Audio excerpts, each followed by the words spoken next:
Will you join me in the Pledge of Allegiance? I pledge allegiance to the flag of the United States of America and to the republic for which it stands, one nation, under God, indivisible, with liberty and justice for all.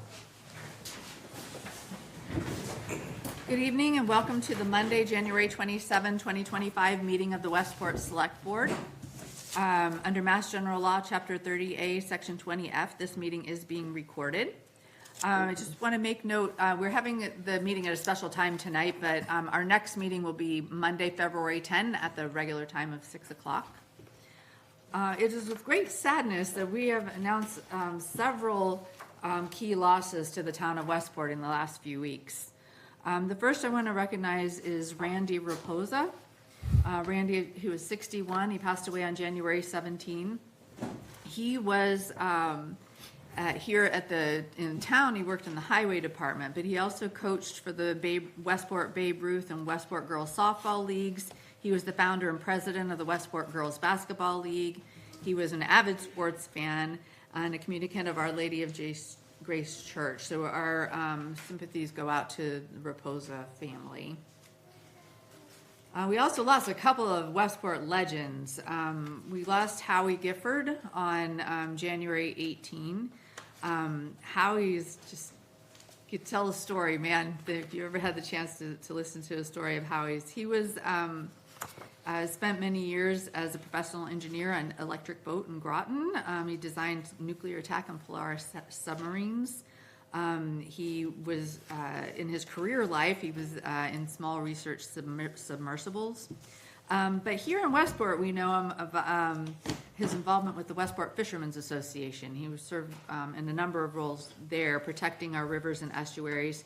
He was also really instrumental in preserving that Horseneck Point life-saving station down there.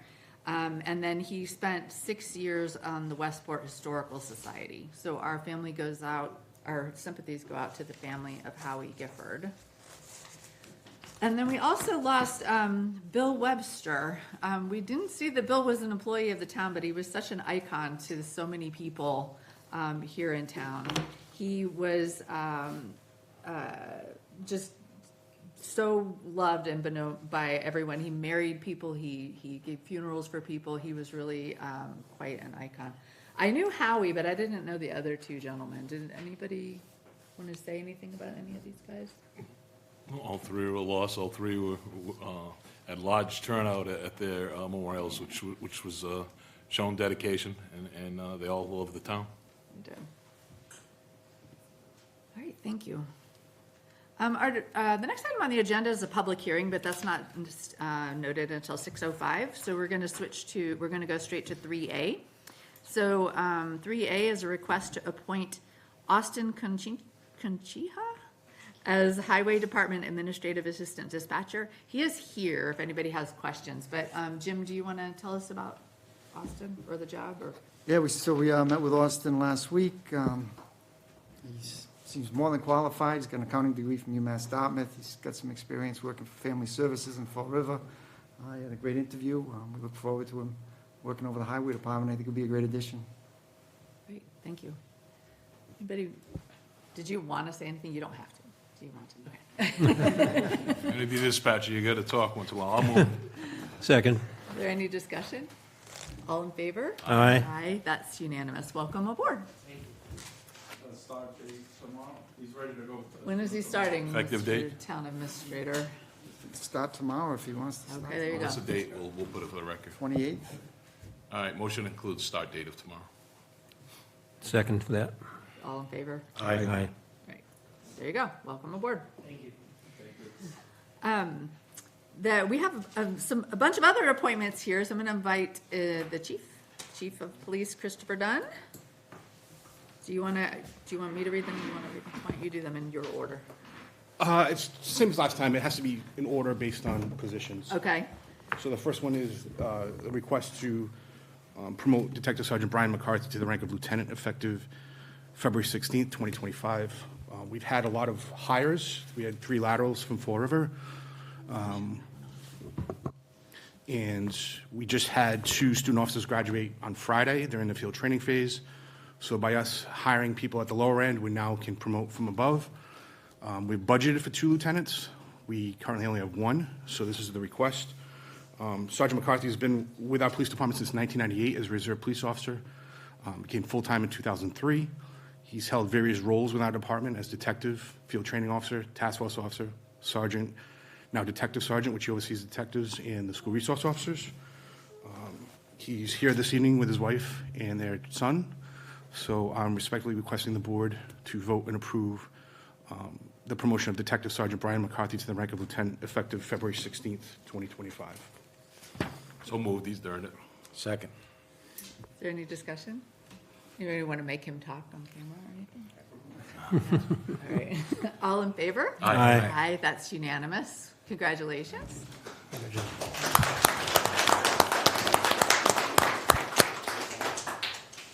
So with the promotion of now Lieutenant McCarthy effective February 16th, it opens up a sergeant position. We're budgeted for 6 supervisors, 6 sergeants. We had a competitive testing process a while ago. The next person on the list to be promoted is Field Training Officer Nicholas Fustashi to the rank of sergeant. He started in our department as an intern. He left and joined the United States Air Force, where he's a veteran of Operation Enduring Freedom. Upon coming back, he joined our ranks as officer and then field training officer, which is an extremely important role with our agency. They train the new officers. He's currently a SWAT operator with our regional SWAT team. He's a resident of Westport, is married, and he's here this evening with his 3 children. So I'm respectfully requesting the promotion of field training Nicholas Versace to the rank of sergeant effective February 16th, 2025. So moved. Second. Second. Is there any discussion? All in favor? Aye. That's unanimous. Congratulations.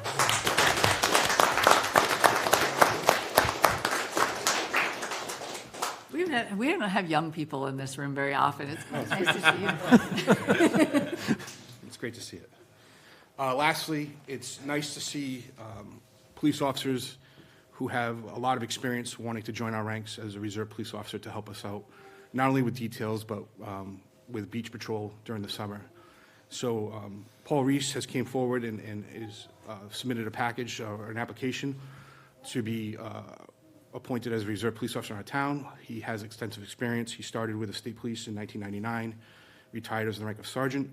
He is also retired from the United States Army National Guard, where he's a military police officer. He is a veteran of both Operation Enduring Freedom and Operation Iraqi Freedom, and he has numerous accommodations and citations for his service to our country. So I'm respectfully requesting the appointment of Paul Reese to that of reserve police officer for our community. So moved. Second. Any discussion? Oh, effective February 16th, 2025. Thank you. Any discussion? All in favor? Aye. Aye, that's unanimous. Congratulations.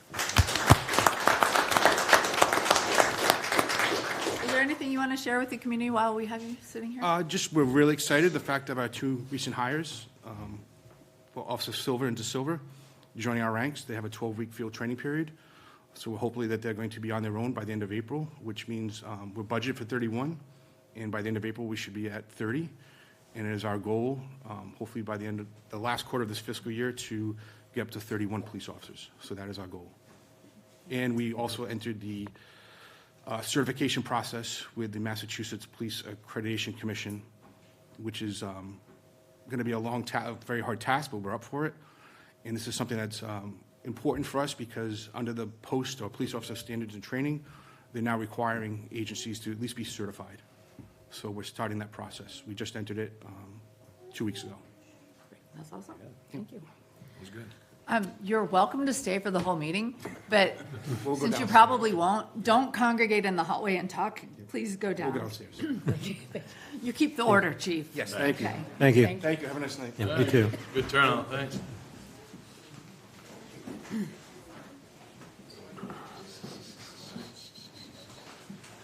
One participant.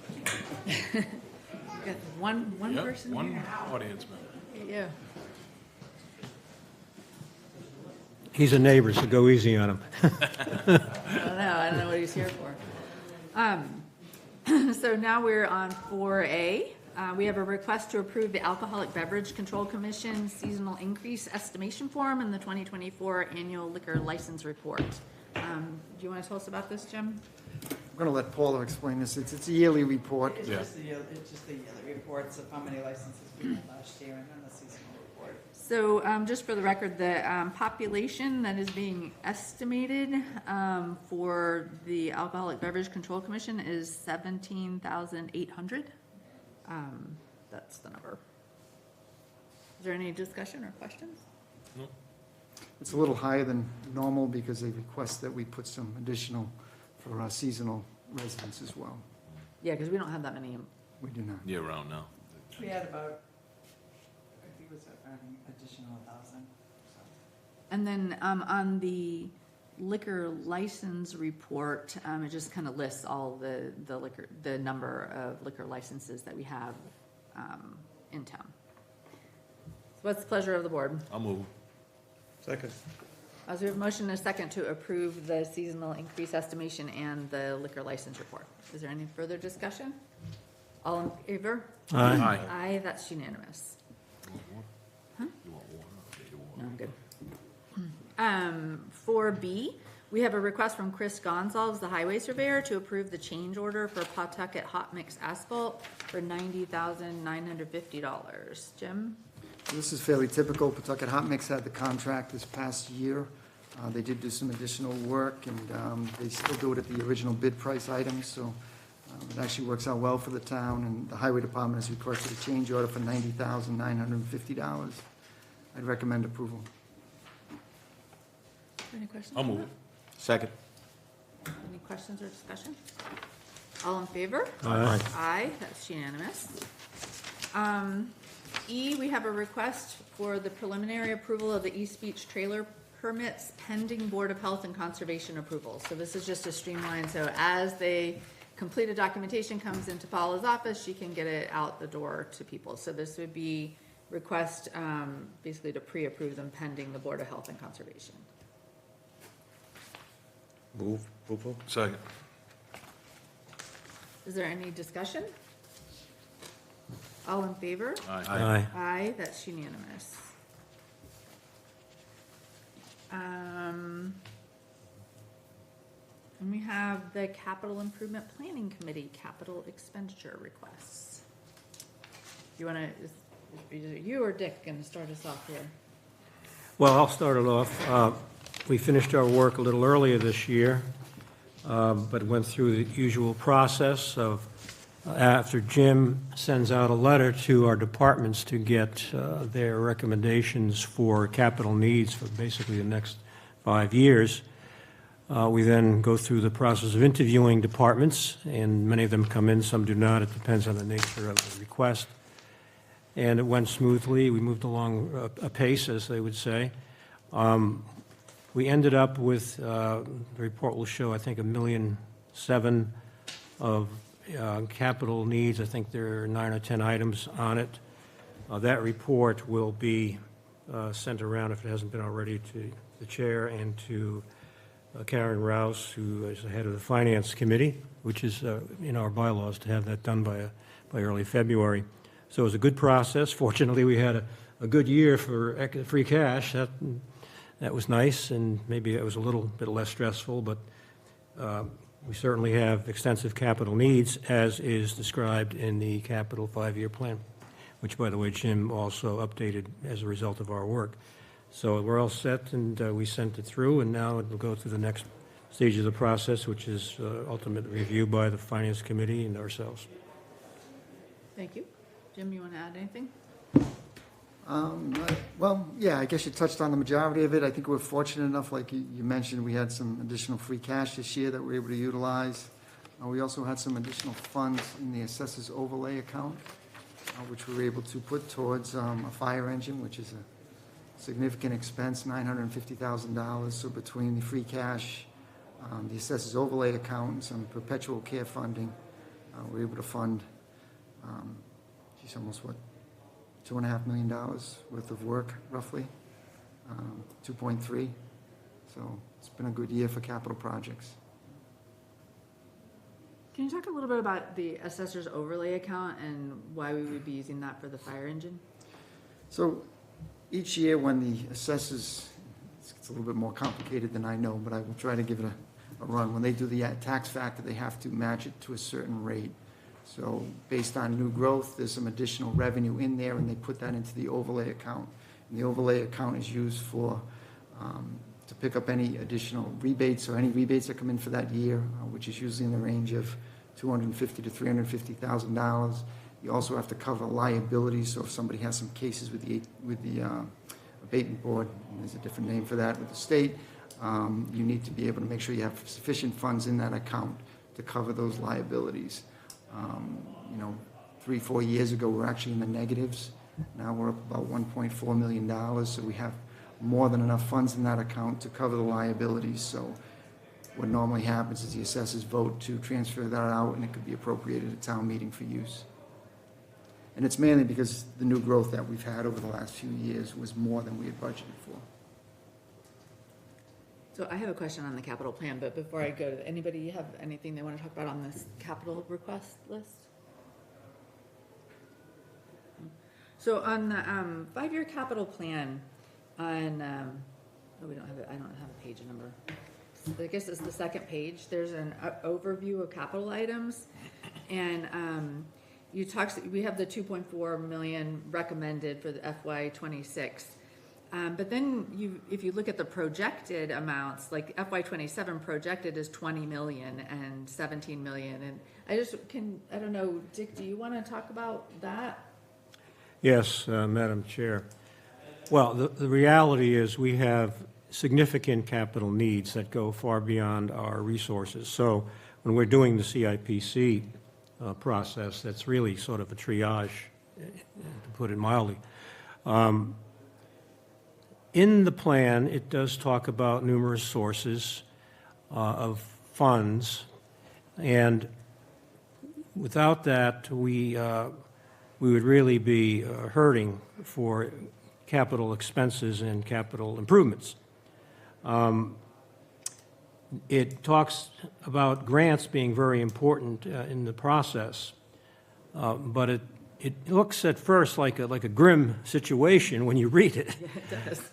But then you start to think about, well, a lot of times we get additional funds that are available. An example here is the perpetual care fund for the cemetery.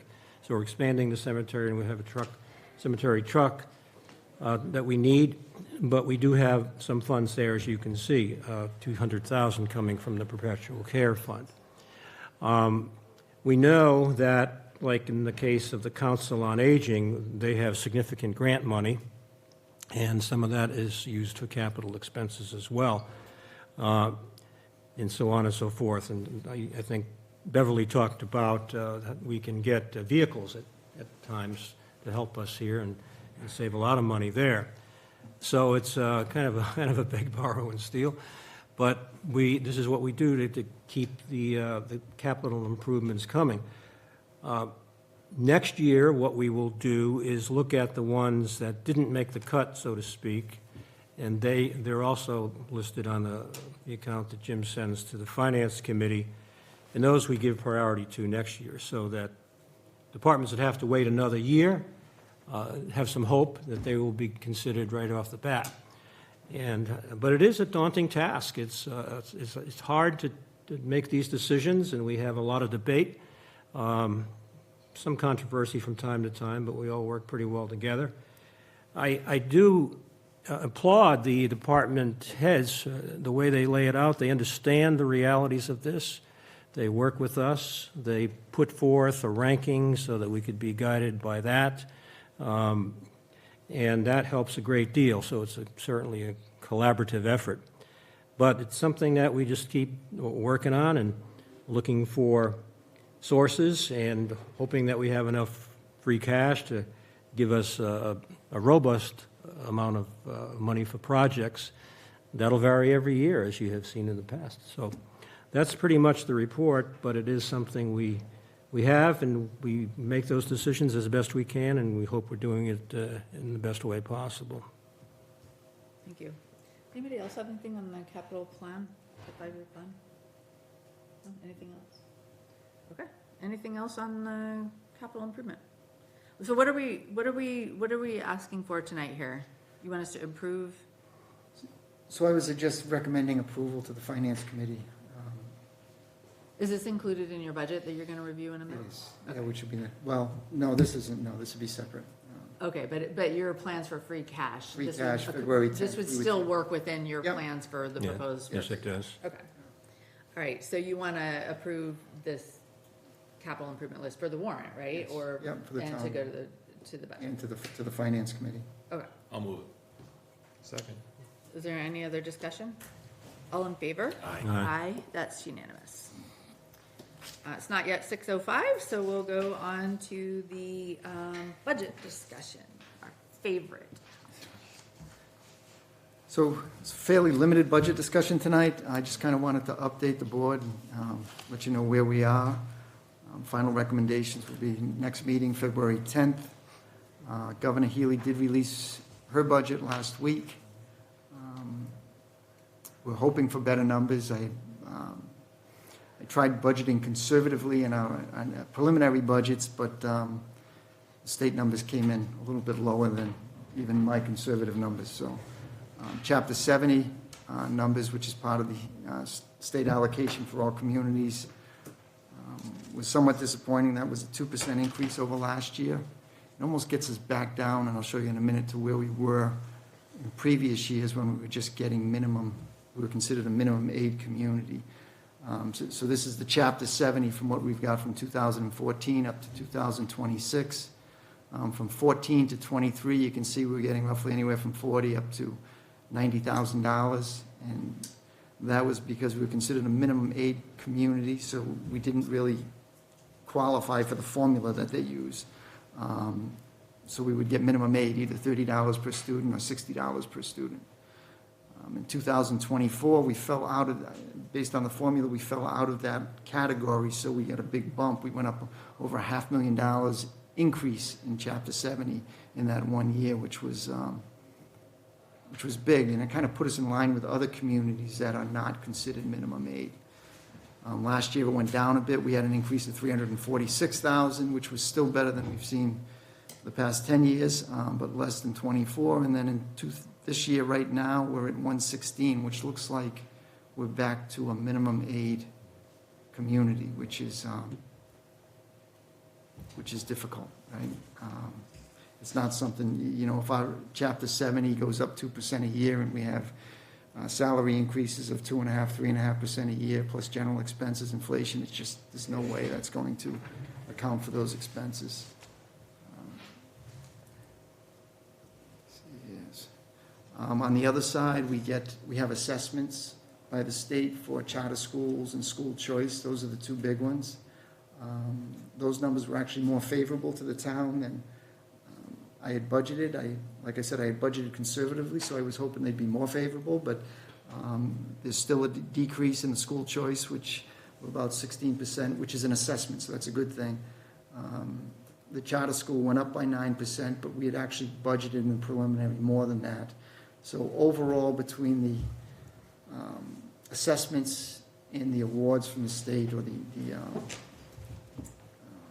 revenue coming from the state, there was an increase of roughly about $300,000 from the preliminary budget, which is good. Again, I was hoping for more than that, but it's still, it could have always gone the other way.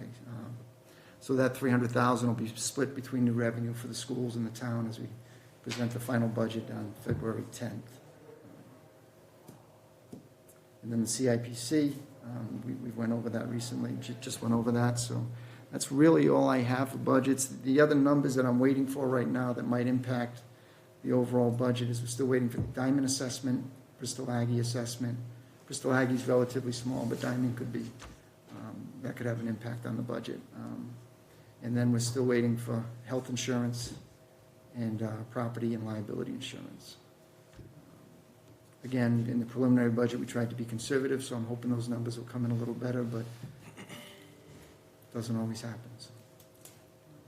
Okay, and this is lined up with the cherry sheet that we just got. Yep, so this is the governor's proposal to go to the House, Senate, and I think there's a joint committee, so Yeah, as you know, it'll get kicked around a Chapter bit. 70, Mr. I know, Representative. there is gonna be some chapter 70, but the good part is, just so you know too, there's gonna be some extra funding for rural roadways. So, we're gonna work on those grants, plus, you know, the budget, we're gonna keep chipping at. But she's closing whole facilities, like mental hospitals and whatnot, so there's gonna be a lot of head banging.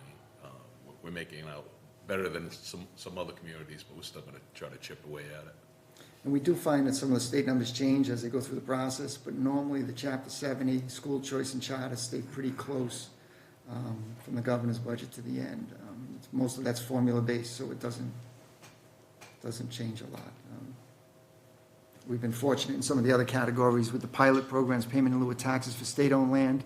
We've seen a boost in that over the last few years, which benefits Westport more than most communities, so if our representatives can put a little extra money in that, that helps out. I was Westport. surprised, because that got cut a few years ago, and it's back up to like a respectable amount now.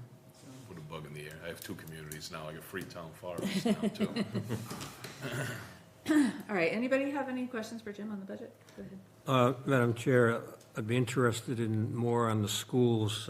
We don't have the budget here, right? It's not in the package. No, it's not in the But package. we had, I think, a handout at an earlier meeting.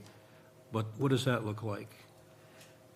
So, last year they had $652,000 that was put into their budget from free cash. So, before we can even get started, we need to find a way to make up that deficit. My goal was to get them, make up that $652,000, and then increase their budget by an additional $700,000. Even that's gonna be difficult, and I don't think that can be done unless we put some free cash in. In addition to that $700,000, they're looking for another $600,000, I believe. So there's gonna have to be some tough decisions made over the next month. Do you know, if I may, Go Madam Chair, the percentage of increase over last year that's in our preliminary budget that's going to the Finance Committee? So the preliminary budget, I was waiting for these numbers, I haven't finished that up going into, that'll be out February 10th, our next meeting. Okay. What the increase was, I want to say it's up, to get up that 700, I want to say it's about 5% or more. We did when we looked at analysis, when we analyzed things last year over the past 10, 15 years going forward, we came up with a number of about 3.5% that our new revenue could sustain. So any budget that increases over 3.5%, you know, give or take a 1/10 or 2% is going to be difficult to achieve. So, 5% is just not sustainable. Yeah, no, it's not. I think we may be able to get close to 4% with the revenue that we have coming in this year, but we won't be able to support 5%, especially going forward. The other question I had, Madam Chair, was on the OPEB, how much did we recommend? Right now, I have 175,000 in there, but I think that's going to have to get decreased as we go forward. Okay, those are my questions. The chair of the Finance Committee is trying to schedule a joint meeting with the Select Board, FinCom, and School Committee. So we basically told them to schedule a date and we'll be there. But yeah, there's a pretty significant gap between the current school department request and then what we were kind of planning for. And I just wanted to check, so is our final budget due, we're gonna, because we were supposed to, I thought we got a couple of days extension on it, but We I did. was thinking it was the 24th that we needed to give it to them. So, yeah, I get But maybe it must be that the 10th is when it was due and we asked them to make it to the 11th. So the 10th is when I was going to recommend the budget to the Select Board, and then you would have another meeting to Oh, right, have another meeting. finalize it. Okay. Yeah. And that next meeting, the end of February, I think they extended 3 days for us. Oh, right, okay, so we would vote on it on the 10th. I'd submit it to you on the 10th. You submitted to us on the 10th. And you would We have- were supposed to get it to FinCom by the 20th, but they allowed us to wait until after our meeting on the Till the 20th. 24th, exactly. Okay, Yeah. so you'll get the final recommended budget to us on the 10th, and we will vote on it on the 24th. Correct. And send it right over to FinCom. All right, any questions about any of that? Okay, it's almost, but not quite 6:05, so let's do the minutes. Skip the town administrator report for a moment and go to the minutes. I move approval read them. They, Paula, did I miss that one? Did I miss James? I believe you were out on that. Yeah. Yeah. Okay. So I'll second. Is there any discussion? All in favor? Aye. Aye. Abstain. That's 4 in favor, 1 abstain due to absence. The report on the bill warrant? It's in the package. It was $2 million, pretty much right on the nose. Everything was in order. I had a couple of questions for the town accountants, but they were routine and everything looks good. So that's all set. Okay, thank you. I was hoping that that would take 3 more minutes. than- Well, I could add some color Go to over it. every line item. I mean, I don't think we're going to be mobbed at this poll hearing, but we're not supposed to start until 6:05. All right, so Jim, you want to talk about your report? We only have 3 minutes. No, you can take however long you need. So Drift Road Kirby Brook Culvert Replacement, this is the project just north of Charlotte White Road on Drift Road. We've been awarded a grant from Mass DOT for them to design it under their Small Bridget Culvert Replacement Program. Power Engineering was hired by the state to do the design. We've been having a number of meetings with some of the neighborhoods, with the neighborhood representatives. They're concerned with the overall size of the project and aesthetics of the project, and they pushed back pretty hard with Power and the state to see if they could make some changes, but Mass DOT is pretty stringent on their requirements, and they haven't made a lot of the changes, and they're not willing to make a lot of the changes. So at some point in the near future, we're going to probably have to bring it back before the board, and the board's going to have to look and see if we want to move forward with the design or stop. We don't have any other alternative funding sources, and we don't have funding sources earmarked for the construction at this point either. I will say that normally when Mass Highway puts money into a project for design, they usually try to find money to construct it after. It can take a few years, but they don't like to design things unless they can construct them. If we try to do it on our own, we don't really have any resources or funding to do it. But again, it changes a small, I want to say small culvert. It's a good-sized culvert, but it looks like a small crossing into a major structure with guardrails, typical guardrails like you would see on the Fontaine Bridge, abutments on either end and guardrails that'll extend. So it'll definitely change the appearance. The neighbors have really pushed it, and we've pushed back too. The neighbors notified Serpide, the regional planning agency, and asked them to kind of take a look at this program overall and see if the state would consider reducing or modifying some of their standards for rural-type roads, because some of these things don't necessarily fit appearance-wise and aesthetics-wise in these things. But again, Mass Highway is pretty structured, and I haven't seen them make a lot of exceptions or changes over the years on their projects. But again, this will be back before the board, an upcoming meeting, hopefully by the end of February. A couple of other things: community planning grant. Planning Department, Mike Barris, and the Planning Board had applied for and received a grant for $91,000, $91,510. These funds will be used by the Planning Board to develop a neighborhood plan for the Route 6 corridor, including drafting new 40Y starter home, multifamily, and commercial zoning districts. I'm not 100% sure what the 40Y represents, but I know they've come out with some new regulations recently that allow or give incentive for these type of programs. Fire Department just received a $19,000 grant as well. This will allow department to purchase necessary equipment, including safety gear and other vital tools, to enhance their operations and protect their firefighters. And I just wanted to note, our Senator Mike Rodrigues, was awarded the Legislator of the Year this past week at the MMA conference at their annual meeting. They noted that Senator Rodrigues crafted the fiscal 2025 state budget with important investments in cities and towns, including unrestricted general government aid, direct supplemental funding for local roads and bridges, and minimum Chapter 70 increases. So that's a good thing. Thank you.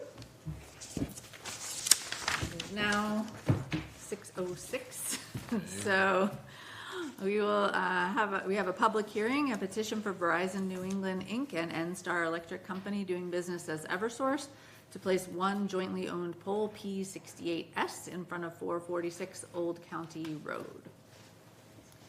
Welcome. Hi, you want me here or here? It's wherever you're more comfortable. I'd probably rather put my head And turn on the green light on that one. Thank you. Okay. Can you please introduce yourself? Yes, Don Varner with Verizon. Hello. I'm here to talk about Old County Road. Yep, you got it all. I just came from the site myself, took measurements. They're accurate. The purpose of the pole is to support the pole on the south side of the road, 68. You can't really see it in this drawing, but there's another pole that goes east. And it's in the front right yard of 446 Old County. And it's supporting the current house that's there now. And I believe this was requested by Eversource. So I'm giving you my thoughts on why I think it's being asked for. I believe that pole that's off to the east is pulling the pole 68 a little bit out of whack. So what they're doing is they want to put pole 68S across the street much closer to support the existing pole line, because as you can see, it goes around a curve, and you want it to be supported accurately. That's really the gist of it. I did notice one other thing. It's being put right behind a speed limit sign. So it's behind the sign, so it won't be obstructing the view. It's probably about, if I had to guess, it's about 3 feet behind it. So, and it shouldn't, there's some trees in the area, but there shouldn't be any need for tree trimming, because the pole would be above most of those trees there, I believe spruce or pine. So it doesn't look like it's gonna affect much there, and the stake is in place. Okay, thank you. The audience can't see, but there's nobody here in the public to have a hearing for. Did anybody on the board have any questions or comments? Maybe just briefly describe what you're gonna have for a guy wire or whatever, a single pole, and then what, just a line going across the road? Will there be guy wires on the side? In other words, there won't be any pedestrian interference, will there? with wires? No, it's actually on the other side of the sidewalk area as Right, well. yeah. If there is a guy wire, I didn't see a stake for it. Okay. I believe the language of this would allow for one if it's needed. And I imagine, right now it says it's a stub pole, but in my opinion, I think that old pole that's off to the east is gonna go someday. And I think this stub pole should probably turn into a support pole for that house. Because right now that pole is old. It's in need of refurbishment. And is that a driveway there that it's next to? I mean, you were just out there. Is that, It is. It's probably, say, I can give you a better estimate. I took a couple pictures. Get you a laser pointer now that you, it's graphics, yeah. it looked like it might be a driveway. But it looks like it's out of the way of the driveway. If Yeah, that's what it is. just past it. Yeah, it's about 12 to 15 feet off the driveway. Oh, okay. Oh, sorry. Yeah, if I had to guess. Okay. Well, nobody's here to speak on, so I'll move it. Second. Is there any further discussion? All in favor? Aye. Aye, that's unanimous. Thank you. Thank you. Thank you all. Have a good night. Good graphics, Paul, or if you did it, So Jim, I'll probably, or whoever did it, yeah. very Jim nice did it? supporting documentation. Good job, for the Jim. public, Jim. Thank you. That picture wasn't even in the packet. I didn't notice it, no. The diagram was. All right. All right, so keep me honest here, but I think we've covered everything up to 9, which is the liaison committee reports and suggestions for future agenda items. So we'll start with Craig. I'll report on the 2 committees I'm liaison on. The Is it all, huh?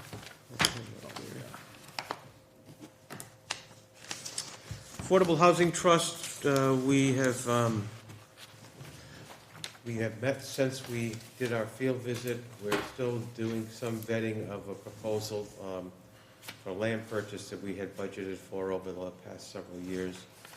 So we're still in the process of evaluating the site and the feasibility with respect to what we hope to do. The opioid settlement committee had their second meeting last week, and we're putting together a plan for, well, we're gathering data from existing providers. For example, we talked to a major treatment provider, wanted to know how many clients from Westport were in their agency. There will be some focus groups coming up to talk about needs. Ultimately, what we'll be doing is developing a grants program, probably by the middle of the year, for grants for not so much treatment, but harm prevention and harm reduction. And which I think is, as you recall, we didn't really have a plan for opioid funding use, and we sort of backed into some allocations at town meeting last year, and I think that stimulated a few folks to decide we needed to have a committee, and actually we're required to have a committee. So we are doing that, and so I'll keep reporting on it, but people will be asking questions when they start seeing the RFPs come up. Okay. And then I think, is there a long-term building committee meeting plan soon? Do you know? I think Probably, but there, again, you've got the consultants that have been hired to do the plans for the existing buildings that we put into the RFP. That includes this building, the old high school, the annex, as well as the Council on Aging Center. So, So they're doing that work. and there's a little bit of a buzz about that. So folks are, I think they're getting a little bit ahead of the process, because we still haven't even seen what the consultants will be coming up with. Thank you. Dick? Not a lot, because this is the time of year and some of the things that I go to don't meet, but they'll be roaring back shortly. I did attend the Council on Aging's meeting. Nothing new there, and of course, the chair, Eileen Moncrief, came in recently to talk to us about their long-term plan. CERTA hasn't had a meeting since before Christmas, so the next meeting is in February, and I don't know if there's any, if there are any hot items. I think it's probably going to be routine. The Landing Commission, where I also serve as liaison for the Select Board, hasn't met, and we'll be meeting again soon to get back at it. I do want to mention that we don't have an audit committee meeting coming up yet, but the town auditors are almost finished with their work, and those documents should be available to us shortly. Then we will schedule a meeting. After that, of course, we have Mr. Roselli either come in person or by the Zoom, or what do we call it, Teams. But anyway, so those are my reports, and we heard it from the CIPC, so that about does it. Thank you. I attended a meeting of the Offshore Wind Committee. There was a very informative presentation that Constance Gee gave with overview of the projects and like the landing site, where they would go if they were landing there, that kind of thing. There's a lot of uncertainty now with the economics of the developments out there with the new administration, but we'll see what's happening. On February 20, Vineyard Wind is going to come in and talk about their project. The chair is Jake McGuigan. We thought the room was packed at the last Offshore Wind. There was like standing room only, so we might try to. There was a library. The library, okay, good. So we'll have it at the library, thank you. And that's all from me. Good job. All right, most of mine are dwindling down. I mentioned to the chair on the side, economic development, I'd like to hold on to until I find out what committees I'm put on in Boston. That won't be another month. We don't even have an office or committees or any of that good stuff for another month. So I'm waiting to find out what happens with that as far as economic development. Manny's got the infrastructure rocking and rolling. Otherwise than that, I think I'm still on bike too. So what I'll do is I'll peter out of that. Did you make a list yet, Paula, for the ones where I'm a selectman's rep? To find out, can we just decipher what I'm on with that as we wind down here. But I think that's the gist of it. I'd still like to see the bike thing keep going forward. There's still so much in the north end of Westport that we gotta get together, and see what happens. Andy? So I did get to attend my first Serpent meeting, now that I am the rep. It was very informative. Jim Whiten was also in it, and we had Danny Agia from Fall River as their rep in Fall River, so it's gonna work very well with our Route 6 project, I believe. And as far as the water line goes, we have the meeting tomorrow at the Macumber, which ought to be good. And I was out there when they were doing the test borings next to the Bread and Cheese Brook culvert. So they had opened up the existing aqueduct. That's a 42-inch RCP pipe that runs from Dartmouth to Fall River. And I guess their hope was to sleeve under the Bread and Cheese Brook because they believed there was ledge there and they wouldn't be able to push the pipe.